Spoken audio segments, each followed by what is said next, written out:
Hey guys, welcome back to my channel and happy February. I know February's already, it's been a few weeks already by the time this video goes up, but I hope it's treating you well. Today I am back sharing some of my favorite things from the month of January. I have some entertainment, some beauty. If I'm looking down, I'm looking at my list. Clothing, books, miscellaneous, and something priceless. So without further ado, let's get started. In entertainment, I have the TV show You. So I feel like a lot of people have been talking about this, but we binged it right at the beginning of the year and I really enjoyed it. Ethan definitely wasn't as into it as I was, but I was there for it, and I have some things to say about the ending, but I will not say anything because spoilers. But it is a book, so I'm kind of like debating reading the book because there is a sequel to have read the second book before the second season comes out, which I don't know when that'll happen, but I really liked it. It was creepy, and I wouldn't probably suggest watching it right before you go to bed, but I really liked it, and a lot of people feel the same way. Next is a CD album. And yes, it is a lullaby album, but I love her, so I love her new music, and it is Songs for Carmela. Yeah, Songs for Carmela by Christina Perri. So she made this album of lullabies for her daughter Carmela, and it is so cute. There are, she did like a lullaby version of 1,000 Years, she did some Disney songs. It's just so cute, and like, even like I've just put it on in my room, like if I'm just chilling or like writing in my journal or something, and it's just so calming and so cute. And then she has like the first half and the songs are fairly short, and then the second half is like a sing-along version. If you want to do the singing to your child, you can do that. But it's really cute and I really like it, so I would definitely recommend checking it out, especially if you just like Christina Perri. And lastly is another Netflix show. You is on Netflix, by the way. Don't know if I mentioned that. And I've been obsessed with it. It's Instant Hotel. So if you've ever seen the TLC show For Weddings, it's kind of like that, but instead of weddings, it's like instant hotels or Airbnbs. So it takes place in Australia, and there's two groups, so they go the first group and then they go the second group. So it's like 5 couples or something like that, and they stay at each other's instant hotel and then rate it, and then the winner goes against, then they do the second group, and then the 2 winners go head to head. We just finished it this morning, but one episode was so funny, it was making me cry. I was laughing so hard. It's funny. Like, the first group is definitely more like laid back, like not as catty as the second group, but it was so funny and so good, and I really hope that there's another season. I heard about it, I'd seen it at like people talking about it in some of the Facebook groups I'm in, and then Sherry and John mentioned it on their podcast. Young House Love has a podcast, so I would definitely check it out. And like, even if you just like watching like HGTV and like seeing houses, it's just, they're beautiful, and it's like Airbnbs. Makes me want to go somewhere and stay in an Airbnb, and I'm sure that the people who have been on it have gotten a lot more business because of the show, but it's really good. Check it out.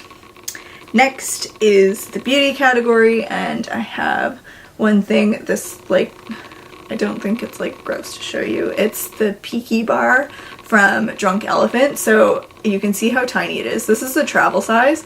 I started this in April and I still have this much left. Like, that's insane. So I use that like morning and night as it's like a bar cleanser, but it lathers up so well that you really don't need a lot, clearly. And it just leaves my skin feeling so clean and like ready for the rest of the skincare routine that I love it. I have purchased the full size, and I thought like I was gonna need it sooner, but I still have a ton, so this will probably last me a while. And then I have the exfoliating one, and I have even more left than that because I use it not as often.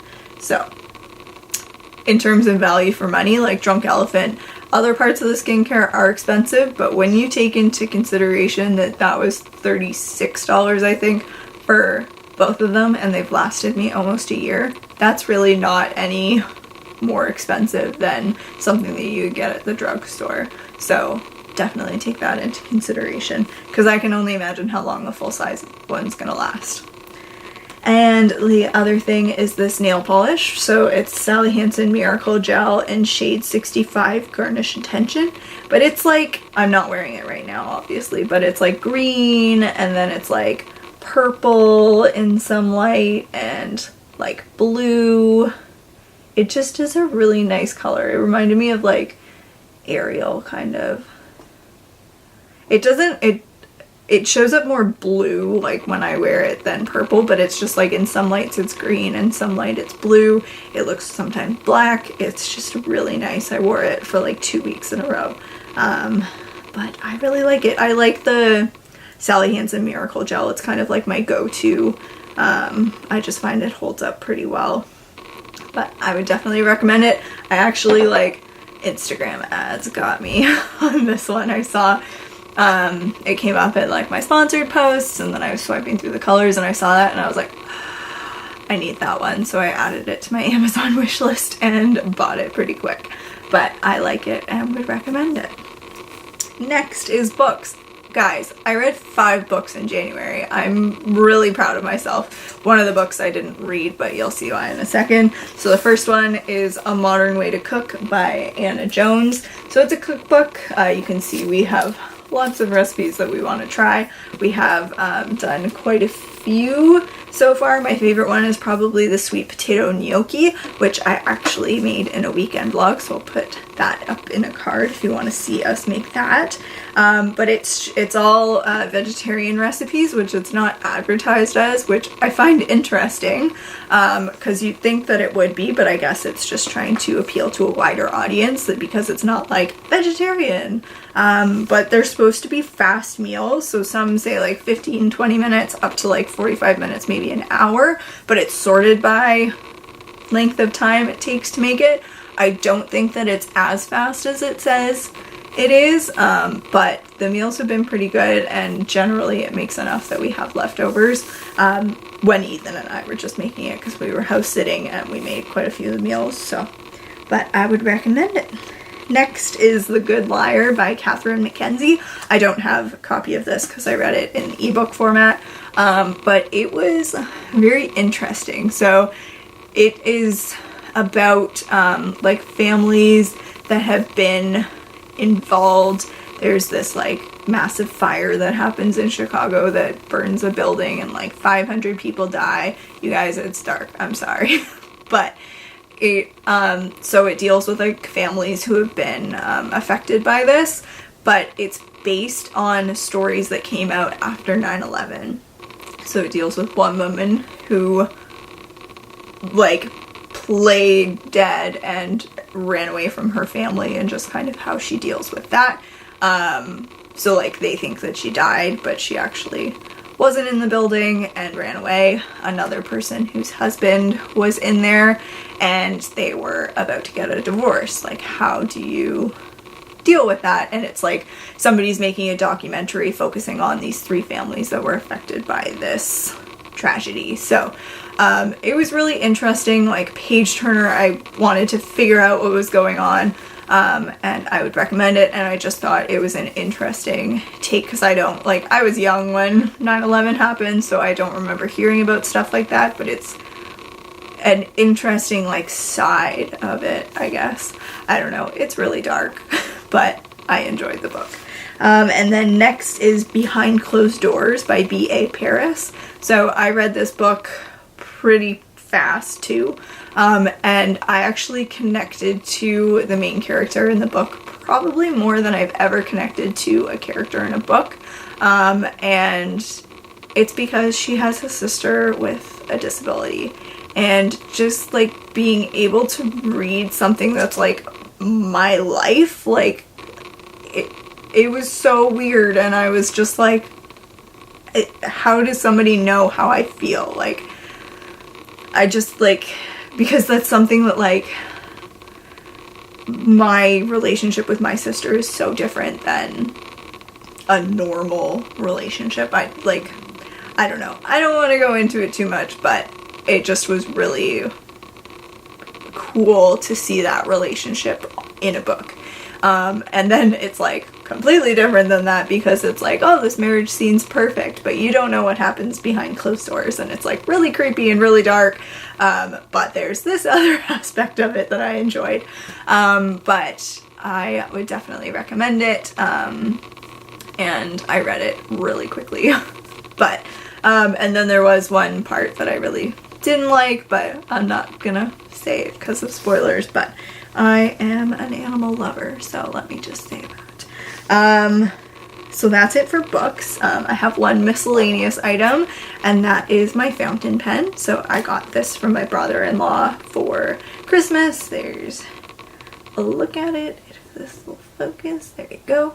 Has a little bit of ink on it, but it is a Pilot, I think Metropolitan Pop is what it's called, and I have been loving it. So I have cartridges in it right now that he gave me some boxes, so I'll use up that, and then I also have a bottle of ink to play with, but I've been loving it. I've been writing in my journal. I made a New Year's resolution to write in my journal every day. So far, I'm doing good.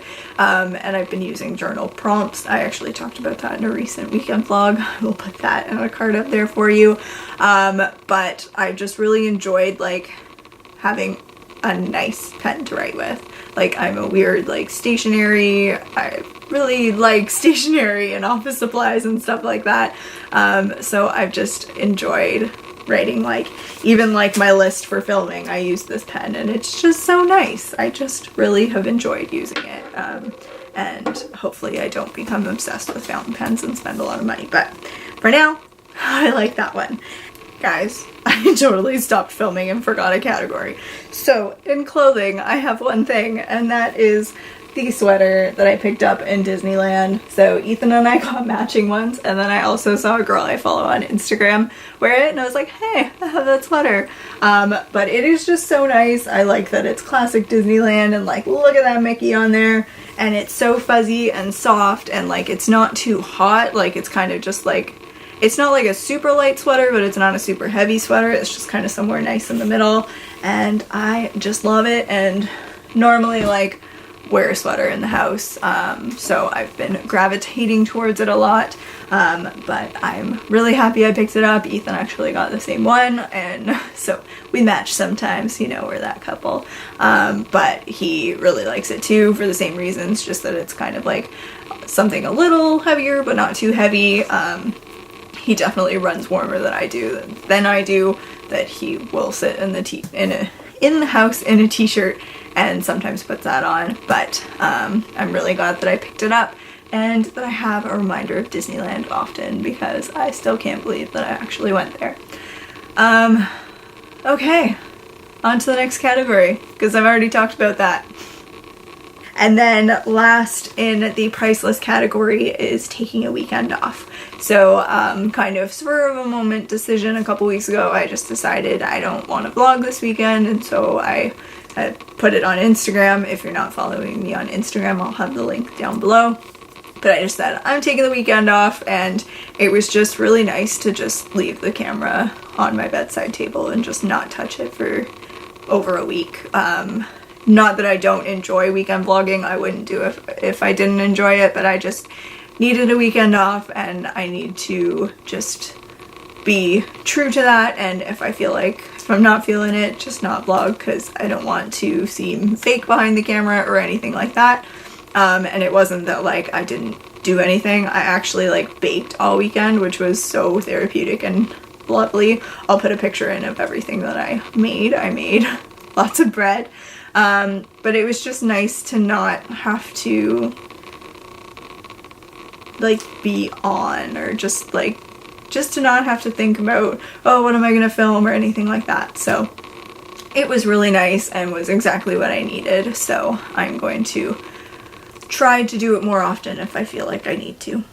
But those are some of my favorite things from the month of January. Let me know in the comments what you enjoyed, and if you've checked out anything that I recommended. But I hope you guys enjoyed this video. If you did, make sure to give it a thumbs up and subscribe for more, and I will see you in my next video. Thanks so much for watching, and I hope you continue to have a great February. Bye.